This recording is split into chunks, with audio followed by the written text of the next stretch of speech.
अल्हम्दुलिल्लाहि रब्बिल आलमीन वस्सलातु वस्सलामु अला सय्यिदिल मुरसलीन अम्मा बाद फ़अऊज़ु बिल्लाहि मिनश शैतानिर रजीम बिस्मिल्लाहिर रहमानिर रहीम अस्सलातु वस्सलामु अलैका या रसूलल्लाह व अला आलिका वस्सहाबिका या हबीबल्लाह अस्सलातु वस्सलामु अलैका या नबियल्लाह व अला आलिका वस्सहाबिका या नूरल्लाह। মাদানী চ্যানেল দর্শক শ্রোতা, আবার উপস্থিত হয়েছি আপনাদের প্রিয় এবং কাঙ্ক্ষিত অনুষ্ঠান বুজুর্গ সাহাবায়ে কেরাম আলাইহিম রিদওয়ান নিয়ে।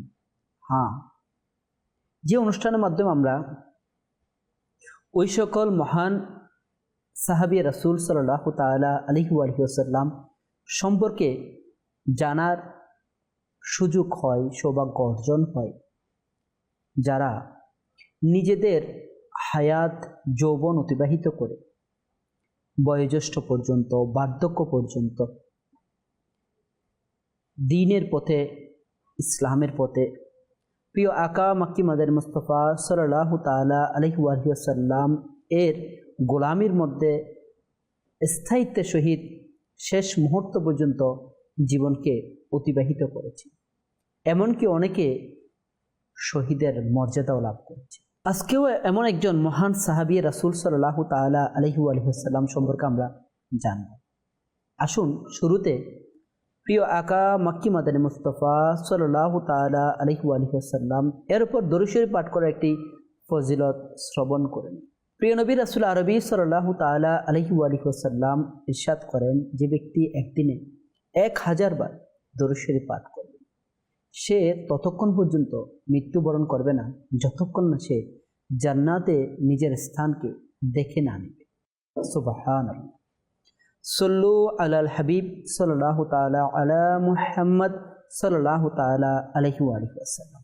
মাদানী চ্যানেলের দর্শক শ্রোতা, আজ আমরা যে মহান সাহাবী রাদিয়াল্লাহু তাআলা আনহু সম্পর্কে আমরা জানব, তিনি হচ্ছেন যায়েদ ইবনে হারিসা রাদিয়াল্লাহু তাআলা আনহু, যিনার মোবারক নাম আবু ওসামা যায়েদ। ওনার একটি বড় সুন্দর উপাধি রয়েছে, আর তা হচ্ছে হিব্বু রাসূলুল্লাহ, অর্থাৎ রাসূলুল্লাহ সাল্লাল্লাহু তাআলা আলাইহি ওয়াসাল্লাম এর প্রীতিভাজন। ওনার পিতা হারিসা এবং মাতা সুদা বিনতু সালাবা। সুদা বিনতু সালাবা তার শিশুপুত্র যায়েদকে সঙ্গে করে পিতৃগোত্র বনি মানের নিকট যাওয়ার জন্য যাত্রা করলেন। পিতৃগোত্রে অর্থাৎ বাবার বংশে, বাবার বাড়ির দিকে পৌঁছার পূর্বেই একদিন রাতে বনি কাইনের লুটেরা দল তাদের তাঁবুর মধ্যে আক্রমণ করে ধন সম্পদ, ওট ইত্যাদি লুণ্ঠন করে এবং ছোট ছোট শিশুদেরকেও বন্দি করে নিয়ে যায়। এই বন্দি শিশুদের মধ্যে তার নিজের পুত্র যায়েদ ইবনে হারিসাও ছিলেন। যায়েদের বয়স তখন মাত্র 8 বছর। লুটেরা দল তাকে বিক্রির উদ্দেশ্যে ওকাজ মেলায় নিয়ে যায়। হাকিম ইবনে হিজাম ইবনে খুয়াইলিদ নামে এক কুরাইশ 400 দিরহাম এর বিনিময়ে যায়েদকে খরিদ করে নেন। তার সাথে আরও কিছু দাসও তিনি খরিদ করে তিনি মক্কায় ফিরে আসেন। হাকিম ইবনে হিজামের ফিরে আসার খবর শুনে তার নিজের ফুফুজান খাদিজা বিনতু খুয়াইলিদ দেখা করতে আসেন। ফুফুকে তিনি বলেন, ফুফু, ওকাজ থেকে আমি বেশ কিছু দাস খরিদ করে এনেছি, এদের মধ্যে আপনার পছন্দ যাকে হয় আপনি বেছে নিন, আমি আপনাকে হাদিয়া হিসেবে তা দান করে দিব। হযরতে খাদিজা রাদিয়াল্লাহু তাআলা আনহা দাসগুলোর চেহারা গভীরভাবে নিরীক্ষণ করার পর যায়েদ ইবনে হারিসাকে পছন্দ করলেন। কারণ তিনি জাহিদের চেহারায় তীক্ষ্ণ মেধা ও বুদ্ধির ছাপ প্রত্যক্ষ করেছিলেন এবং তিনি সঙ্গে করে তাকে বাড়ি নিয়ে এলেন। এই ঘটনার কিছুদিন পর প্রিয় আকা মক্কি মাদানী মুস্তফা সাল্লাল্লাহু তাআলা আলাইহি ওয়াসাল্লাম এর সাথে মা খাদিজাতুল কুবরা রাদিয়াল্লাহু তাআলা আনহা এর বিবাহ সূত্রে আবদ্ধ হন। তিনি স্বামীকে কিছুটা উপহার দেওয়ার ইচ্ছা করলেন। প্রিয় কৃতদাস জাইদ ইবনে হারিসা অপেক্ষা অধিকতর সুন্দর কোনো জিনিস তিনি খুঁজে পেলেন না। এই কৃতদাসটিকেই তিনি সরকার সাল্লাল্লাহু তাআলা আলাইহি ওয়াসাল্লাম এর হাতে তুলে দিলেন। হাই, কতই না সৌভাগ্যবান ছিল এই বালক। এই সৌভাগ্যবান বালক কৃতদাস সরকার সাল্লাল্লাহু তাআলা আলাইহি ওয়াসাল্লাম এর তত্ত্বাবধানেই প্রতিপালিত হতে লাগলেন। তার মহান সাহচর্য লাভ করে উত্তম চারিত্রিক সৌন্দর্যে পর্যবেক্ষণের সুযোগ পেলেন। এদিকে তার স্নেহময়ী জননী পুত্র সুখে অস্থির হয়ে পড়েছিলেন। তার চোখের পানি কখনো শুকাতো না। তার বড়ই দুঃখ ছিল তার কলিজার টুকরো ছেলেটি বেঁচে আছে না মারা গিয়েছে। এ কথাটিও তিনি জানতেন না। তাই তিনি সর্বদা হতাশ হয়ে থাকতেন। তার পিতা হারিসা সম্ভাব্য সকল জায়গার মধ্যে খোঁজ খবর নিতে লাগলেন এবং তার পিতা হারিসা একজন কবিও ছিলেন। আর সন্তান হারানোর বেদনা নিয়ে তিনি একটি কবিতাও লিখেন, যা কিছুটা অনুবাদ এরূপ: জাহিদের জন্য আমি কাঁদছি, জানি না তার কি হয়েছে, সে কি জীবিত, তবে তো ফেরার আশা আছে, নাকি মারা গেছে, আল্লাহর কসম আমি জানি না। অথচ জিজ্ঞেস করে চলেছি, তোমাকে অপহরণ করেছে সমতল ভূমির লোকেরা না পর্বতের ভূমির লোকেরা? উদয়ের সময় সূর্য স্মরণ করিয়ে দেয় তার কথা, আর যখন অস্ত যায় নতুন করে মনে করিয়ে দেয়। আমি দেশ থেকে দেশান্তরে তোমার সন্ধানে ও ঠাকিয়ে ফিরব, কখনো আমি ক্লান্ত হব না। আমার বাহন ওঠো না, আমার জীবন থাকুক বা মৃত্যু আসুক। প্রতিটি জীবনই তো মরণশীল, যত আশার পিছনেই দৌড়াক না কেন। ওই বছর হজ মৌসুমে জাহিদের গোত্রের কতিপয় লোক হজ্জের উদ্দেশ্যে মক্কাতুল মুকাররমায় এলো। খানায়ে কাবার চারদিকে তাওয়াফ করার সময় তারা হযরতে জাহিদ রাদিয়াল্লাহু তাআলা আনহু এর মুখোমুখি হলেন। তারা পরস্পরকে চিনতে পেরে কুশল বিনিময় করল। লোকগুলো হজ আদায়ের পর যখন বাড়ি ফিরে গেল, তখন জাহিদের পিতা হারিসাকে তার হারানো ছেলের সন্ধান দিল। হাই, মা বাবার বুক খুশিয়ে ভরে উঠল। ছেলের সন্ধান পেয়ে হারিসা সফরের প্রস্তুতি নিলেন। কলিজার টুকরো চোখের মণি জাহিদের মুক্তিপণের অর্থ ভর্তি করে বাহনে উঠালেন। সফর সঙ্গী হলেন হারিসার ভাই কাব। তারা মক্কার পথে বিরামহীন চলার পর সরকার সাল্লাল্লাহু তাআলা আলাইহি ওয়াসাল্লাম এর দরবারে পৌঁছালেন এবং বললেন, ওহে আব্দুল মুত্তালিবের বংশধর, আপনারা আল্লাহর ঘরের প্রতিবেশী, অসহায়ের সাহায্যকারী, ক্ষুধার্তকে অন্ন দানকারী ও আশ্রয় প্রার্থীকে আশ্রয় দানকারী। আপনার কাছে আমাদের যে ছেলেটি আছে তার ব্যাপারে আমরা এসেছি। তার মুক্তিপণ আমরা সঙ্গে করে নিয়ে এসেছি। আমাদের প্রতি অনুগ্রহণ করুন এবং আপনার যা ইচ্ছা আপনি মুক্তিপণ চেয়ে নিন, আমরা দেওয়ার জন্য প্রস্তুত রয়েছি। সরকার সাল্লাল্লাহু তাআলা আলাইহি ওয়াসাল্লাম জিজ্ঞাসা করলেন, আপনারা কোন ছেলের কথা বলছেন? তখন পিতা বলল, আপনার দাস জাহিদ ইবনে হারিসা। সরকার সাল্লাল্লাহু তাআলা আলাইহি ওয়াসাল্লাম ইরশাদ করলেন, মুক্তিপণের চেয়ে উত্তম কিছু আপনাদের জন্য নির্ধারণ করি, তা কি আপনারা চান না? তখন জবাব দিল, তা কি? আমি আপনাদের সামনে আপনাদের সন্তানকে ডাকছি, যদি সে আপনাদের কাছে স্বেচ্ছায় যেতে চায়, আমি কোনো মুক্তিপণ নিব না, একেবারে ফ্রি আপনাদের কাছে আপনাদের সন্তানকে ফিরিয়ে দিব। আর যদি সে আমার কাছে থাকার ইচ্ছা পোষণ করে, তাহলে সে এখানেই থাকবে। তখন তারা সকলেই সায় দিয়ে বলল, আপনি অত্যন্ত ন্যায় বিচারের কথা বলেছেন। সরকার সাল্লাল্লাহু তাআলা আলাইহি ওয়াসাল্লাম জাহিদকে ডাকলেন, জিজ্ঞাসা করলেন, এই দু ব্যক্তি কারা?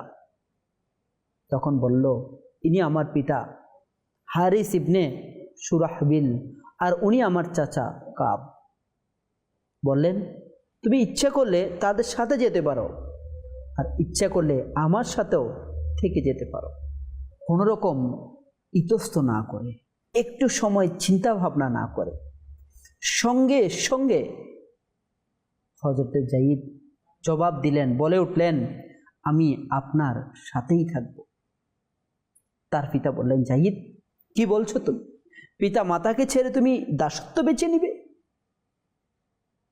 তিনি বললেন, এই ব্যক্তির মাঝে আমি এমন কিছু দেখেছি যাতে আমি কখনো তাকে ছেড়ে যেতে পারি না। হাই মাদানী চ্যানেলের দর্শক শ্রোতা, ছোট্ট একজন দাস,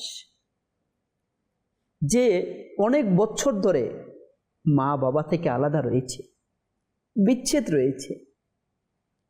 ছোট্টবেলায় একটা সন্তানের অন্তরে তার পিতার প্রতি মাতার প্রতি মহাব্বত ভালোবাসা অগাধ হয়ে থাকে। এত অগাধ ভালোবাসা মহাব্বত থাকা সত্ত্বেও, এত বছর পরে পিতাকে খুঁজে পাওয়া সত্ত্বেও, নিজের আপন চাচা জানকেও দেখা সত্ত্বেও, ওই ছোট্ট শিশু ওই সময়ে সরকার সাল্লাল্লাহু তাআলা আলাইহি ওয়াসাল্লাম এর গোলামিকে বেছে নিল। কোনো দ্বিধাবোধ না করে মুহূর্তের মধ্যে জবাব দিয়ে দিল, পিতা মাতার সাথে নয়, সরকার সাল্লাল্লাহু তাআলা আলাইহিস সালামের গোলামি করতে চায়। হাই সুবহানাল্লাহ! সরকার সাল্লাল্লাহু তাআলা আলাইহিস সালামের সান্নিধ্যে কেমন উত্তম আখলাক, কেমন উত্তম ব্যবহার, কেমন ভালোবাসা মহব্বত পেলে একজন সন্তান তার পিতা মাতাকে ছেড়ে সরকার সাল্লাল্লাহু তাআলা আলাইহিস সালামের গোলামির কদমের মধ্যে অবস্থান নেওয়াটাকে বেশি উত্তম মনে করেছে। জাহিদের এই সিদ্ধান্তে পর সরকার সাল্লাল্লাহু তাআলা আলাইহি ওয়াসাল্লাম তার হাত ধরে কাবার কাছে নিয়ে আসেন এবং হজরে আসওয়াদের পাশে দাঁড়িয়ে উপস্থিত কুরাইশদের লক্ষ্য করে ঘোষণা করেন, ওহে কুরাইশ জনমণ্ডলী,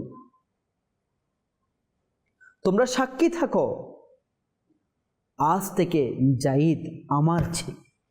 সুবহানাল্লাহ বিহামদি। সে হবে আমার আর আমি হব তার উত্তরাধিকারী। সে হবে আমার আর আমি হব তার উত্তরাধিকারী। সুবহানাল্লাহ। এই ঘোষণায় জাহিদের বাবা ও চাচা খুব খুশি হলেন। তারা তাকে সরকার সাল্লাল্লাহু তাআলা আলাইহি ওয়াসাল্লাম এর নিকট রেখে প্রশান্ত মনে, কোনো আহাজারি নয়, যে বেদনা নিয়ে এসেছিল সেটা নিয়ে নয়, খুব শান্তি মনে নিজের দেশে ফিরে গেলেন। সেই দিন থেকে জাহিদ ইবনে হারিসা হলেন জাহিদ ইবনে মুহাম্মদ সাল্লাল্লাহু তাআলা। সবাই তাকে মুহাম্মদের ছেলে সাল্লাল্লাহু তাআলা ইসলাম হিসেবেই সম্বোধন করত। অবশেষে আল্লাহ তাআলা সূরা আহজাবের ওই আয়াতটি নাজিল করেন, যেখানে যার অনুবাদ তাদেরকে তাদের পিতার নামেই ডাকো। এই আয়াত নাজিল করে ধর্মপুত্র গ্রহণের প্রথা বাতিল করেন। অতঃপর আবার তিনি জাহিদ ইবনে হারিসা নামে পরিচিতি লাভ করেন। জাহিদ নিজের পিতামাতাকে ছেড়ে মুহাম্মদ সাল্লাল্লাহু তাআলা আলাইহি ওয়াসাল্লামকে যখন বেছে নিয়েছিলেন, তখন তিনি জানতেন না যে তিনি কেমন সাফল্য অর্জন করেছেন, কেমন জিত উনি জিতে নিয়েছেন। স্বীয় পরিবার পরিজন গোত্রকে ছেড়ে যে মনিবকে তিনি পছন্দ করেছিলেন, সিলেক্ট করেছিলেন, তিনি যে সৈয়দুল আউয়ালিন ওয়াল আখিরিন এবং সমস্ত সৃষ্টি জগতের প্রতি প্রেরিত আল্লাহর রাসূল সাল্লাল্লাহু আলাইহি ইসলাম, এর কোনো কিছু তিনি জানতেন না। তার মনে তখন একটি বারের জন্য এই চিন্তা উদয় হয়নি যে এই বিশ্বে এমন একটি রাষ্ট্র কায়েম হবে যা পূর্ব থেকে পশ্চিম পর্যন্ত সর্বত্র কল্যাণ এবং ন্যায় বিচারে পূর্ণ হয়ে যাবে এবং তিনি হবেন সেই কল্যাণ রাষ্ট্রের প্রতিষ্ঠাতা। না, এর কোনো কিছুই তখন জাহিদের চিন্তা ও কল্পনায়ও আসেনি। হাই, সবই আল্লাহর অনুগ্রহ, যাকে ইচ্ছা তিনি অডেল দান করেন। মাদানী ছেড়ে দর্শক শ্রোতা, আমার আপনার আকা মাক্কি মাদানী মুস্তফা সাল্লাল্লাহু তাআলা আলাইহি ওয়াসাল্লাম এখনো পর্যন্ত জাহিরিভাবে নবুয়ত প্রকাশ করেননি, নবুয়ত লাভ করেননি। তার পূর্বেই সরকার সাল্লাল্লাহু তাআলা আলাইহি ওয়াসাল্লাম এর উত্তম আখলাকের এক অপরূপ এবং মনোরম একটি দৃশ্য আমাদের সামনে ফুটে উঠেছে। সরকার সাল্লাল্লাহু তাআলা আলাইহি ওয়াসাল্লাম এত উঁচু মর্যাদা এবং উঁচু উন্নত সুন্দর চরিত্রের অধিকারী ছিলেন যে একজন ছোট্ট সন্তান তার পিতা মাতাকে ছেড়ে, গোত্রকে ছেড়ে, পরিবারকে ছেড়ে, দেশ ছেড়ে, বংশ ছেড়ে সরকার সাল্লাল্লাহু তাআলা আলাইহি সাল্লামের গোলামিকে বেছে নিয়েছিল এবং পরবর্তীতে প্রিয় আকা মাক্কি মাদানী মুস্তফা সাল্লাল্লাহু তাআলা আলাইহি ওয়াসাল্লাম এর যখন নবুয়ত লাভ করেন তখন জাহিদে হলেন পুরুষ দাসদের মধ্যে প্রথম বিশ্বাসী। পরবর্তীকালে তিনি হলেন আল্লাহ তাআলা প্যারা হাবিব সাল্লাল্লাহু তাআলা আলাইহি ওয়াসাল্লাম এর বিশ্বাসবাচন আমিন। তিনি সাল্লাল্লাহু তাআলা আলাইহি ওয়াসাল্লাম এর সেনাবাহিনীর কমান্ডার এবং তার অনুপস্থিতিতে মদিনার অস্থায়ী তত্ত্বাবধায়ক। জাহিদ যেমন পিতা মাতাকে ছেড়ে রাসূলুল্লাহ সাল্লাল্লাহু তাআলা আলাইহি ওয়াসাল্লাম এর গোলামিকে বেছে নেন, তেমনইভাবে আল্লাহ তাআলা প্যারা হাবিব সাল্লাল্লাহু তাআলা আলাইহি ওয়াসাল্লাম ও তাকে গভীরভাবে ভালোবাসতেন। আসুন, কেমন ভালোবাসা তার কিছু ঝলক আমরা শ্রবণ করি। তাকে আপন সন্তান এবং পরিবার বর্গের মধ্যে সামিল করে নেন। জাহিদ দূরে গেলে তিনি উৎকণ্ঠিত হতেন, ফিরে এলে উৎফুল্ল হতেন এবং এত আনন্দের সাথে তাকে গ্রহণ করতেন যে অন্য কারো সাক্ষাতের সময় তেমন আনন্দ দেখা যেত না। কোনো এক অভিযান শেষে হযরত জাহিদ রাদিয়াল্লাহু তাআলা আনহু মদিনায় ফিরে এলে রাসূলুল্লাহ সাল্লাল্লাহু তাআলা আলাইহি ওয়াসাল্লাম তাকে যেভাবে গ্রহণ করেছিলেন, আল্লাহ আল্লাহ আল্লাহ, খুশিতে তাকে বুকে জড়িয়ে নেন এবং আদর করেন। জাহিদ রাদিয়াল্লাহু তাআলা আনহু এর প্রতি রাসূলুল্লাহ সাল্লাল্লাহু তাআলা আলাইহি ওয়াসাল্লাম এর গভীর ভালোবাসার কথা মুসলিম জনতার মাঝে ছড়িয়ে পড়ে। এ কারণে লোকে তাকে জাহিদ আল হুব বলে সম্বোধন করত এবং তার উপাধি হয় হিব্বু রাসূলুল্লাহ, অর্থাৎ রাসূলুল্লাহ সাল্লাল্লাহু তাআলা আলাইহি ওয়াসাল্লাম এর প্রীতিভাজন। হযরতে হামজা রাদিয়াল্লাহু তাআলা আনহু ইসলাম গ্রহণ করলে রাসূলুল্লাহ সাল্লাল্লাহু তাআলা আলাইহি ওয়াসাল্লাম জাহিদের সাথে ভ্রাতৃত্ব সম্পর্ক প্রতিষ্ঠা করে দেন। তাদের দুজনের মধ্যে গভীর সম্পর্ক সৃষ্টি হয়। এমনকি হামজা রাদিয়াল্লাহু তাআলা আনহু কখনো সফরে গেলে তার দিনী ভাই জাহিদ রাদিয়াল্লাহু তাআলা আনহুকে ওসি বানিয়ে যেতেন। উম্মু আইমান নামে রাসূলুল্লাহ সাল্লাল্লাহু তাআলা আলাইহি ওয়াসাল্লাম এর এক দাসী ছিলেন। একদিন তিনি সাহাবীদের বললেন, কেউ যদি কোনো জান্নাতি মেয়েকে বিয়ে করতে চায় তবে সে উম্মু আইমনকে বিয়ে করুক। জাহিদ রাদিয়াল্লাহু তাআলা আনহু আল্লাহ রাসূল সাল্লাল্লাহু তাআলা আলাইহি ওয়াসাল্লাম এর কে খুশি করার জন্য তাকে বিয়ে করেন। তারই গর্বে প্রখ্যাত সেনানায়ক হযরতে উসামা ইবনে জাইদ মক্কায় জন্মগ্রহণ করে। মক্কা থেকে মদিনায় হিজরতের পর তিনি হযরতে কুলসুম ইবনে হিদমের মেহমান হন এবং হযরতে ওসাইদ ইবনে হুদাইর রাদিয়াল্লাহু তাআলার সাথে তার ভ্রাতৃত্ব সম্পর্ক কায়েম হয়। এতদিন তিনি নবী পরিবারের একজন সদস্য হিসেবে একসঙ্গে থাকতেন। এখানে আসার পর তাকে পৃথক বাড়ি করে দেওয়া হয়। রাসূলুল্লাহ সাল্লাল্লাহু তাআলা আলাইহি ওয়াসাল্লাম এর আপন ফুফাতো বোন জাইনাব বিনতু জাহাজের সাথে তার বিয়ে হয়, কিন্তু জৈনবের সাথে দাম্পত্য সম্পর্ক প্রতিষ্ঠিত না হওয়ায় পৃথক হয়ে যায়, তালাক হয়ে যায়। অতঃপর আল্লাহর নির্দেশে রাসূলুল্লাহ সাল্লাল্লাহু তাআলা আলাইহি ওয়াসাল্লাম জৈনব রাদিয়াল্লাহু তাআলা আনহাকে বিয়ে করে। হযরতে জাইদ রাদিয়াল্লাহু তাআলা আনহু ছিলেন তৎকালীন আরবের একজন অন্যতম শ্রেষ্ঠ তীরন্দাজ। বদর থেকে মুতা পর্যন্ত সকল যুদ্ধেই তিনি অংশগ্রহণ করেছিলেন। একমাত্র মাররে ইয়াসি যুদ্ধে যোগদান করতে পারেন। এই যুদ্ধের সময় রাসূলুল্লাহ সাল্লাল্লাহু তাআলা আলাইহি ওয়াসাল্লাম তাকে মদিনায় স্থলাভিষিক্ত করে যান।